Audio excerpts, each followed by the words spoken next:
Maintenant, en regardant et en lisant et en écoutant les réseaux sociaux et différentes choses, il y a des gens qui disent non, l'argent n'amène pas le réveil. Des gens que nous connaissons, des gens qui ne sont pas pauvres, des gens qui ne sont pas fainéants, les gens... ils découragent l'Église d'Afrique de trouver l'argent. Et moi, ça me fait mal. Parce que c'est décevant. Les gens qui ont les moyens, les gens qui financent les médias. Tu as un bureau en Amérique, tu as autant de bureaux en Afrique. Ton siège est à Maurice. Tu fais des conférences partout, digitales. Et tu dis aux gens, l'argent non, non, l'argent non. Moi, ça me fait mal. Pourquoi? Parce que l'Afrique est restée en retard avec la colonisation. Et l'Afrique est toujours en train d'être encouragée dans l'ignorance. Et l'Afrique, personne ne l'encourage pour être révolutionné par rapport à son développement personnel. Et tout le monde regarde l'Europe, tout le monde regarde l'Amérique. On ne pense même pas à nous-mêmes.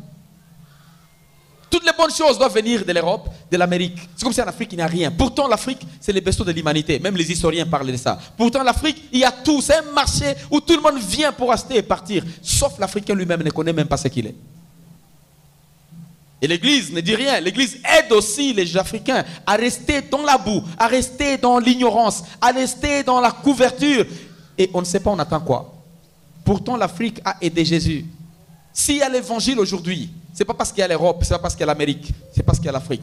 Jésus était né au Moyen-Orient. Il a fui en Afrique, protégé en Afrique, soutenu en Afrique. Même quand la croix devrait être mise là-bas, il y avait l'unique, l'Égyptien, qui a transporté pour aider. Mais l'Afrique est restée trop en retard. Et nous sommes là, nous sommes contents et nous attendons tout va se faire. Des plastiques, des chaises que nous avons aujourd'hui, c'est écrit derrière quoi? I love Jesus, j'aime Jésus. C'est produit en Chine. Qui sont ces Chinois qui connaissent Jésus? Ils sont au nombre de combien? Et l'Africain dit waouh, ça doit changer. Il faut que ça change. Vraiment, excusez-moi, je n'injurie personne, je suis sur média, mais pendant que nous allons vers la fin, franchement, les plans de Dieu, c'est de trouver son église glorieuse. L'église pleine de gloire. Mon cœur les sent, parce que nous parlons de richesses, nous parlons de progrès financier. Mon ami, tu dois progresser. Tu dois progresser. Amen, amen. Tu dois progresser. Et c'est la parole de Dieu pour que nous puissions progresser. Le plan de Jésus est que son église puisse exploser sur la terre. Ça, c'est sûr. Que son église puisse avancer, que son église puisse s'étendre sur la terre. Ça, c'est son plan. Malheureusement, Satan a aussi un autre plan de bloquer l'expansion de l'église. Donc, c'est une guerre sur la terre. C'est vraiment une guerre terrible. Et pour Satan, il utilise l'ignorance, la pauvreté, la religion, les guerres, les calamités et beaucoup d'autres choses pour nous bloquer à ne pas aller là où Dieu voudrait que nous puissions aller.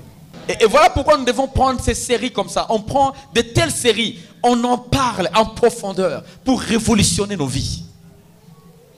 Toutes les églises, presque les bonnes églises construites dans la ville et dans la région, ont été construites par soit des Américains, soit des Suédois, soit des Italiens, soit des Norvégiens. Mes amis, un pays ne peut pas développer par les projets, développer par les financements qui viennent de l'étranger. Jamais. À l'est du Congo, on a consommé combien d'argent? Je suis humanitaire, je sais ce que je dis. J'étais impliqué dans beaucoup d'organisations. Si ce n'est pas 7, des millions et des millions de dollars. Et nous sommes là, on s'est dit, voilà, gloire à Jésus. Un Africain très content de mettre les mains comme ça, qu'on puisse donner juste de quoi? On donne les sels, on donne les haricots, on donne les petits pois. Il est prêt à se battre contre l'autre parce qu'il n'a pas été donné. Il n'est pas prêt à se battre pour développer sa vie personnelle. Un Africain, il fait beaucoup confiance à un étranger qui est son voisin. Et c'est la honte. Et c'est ce qui nous met dans la pauvreté. Je parle de l'explosion des finances. Ça doit changer.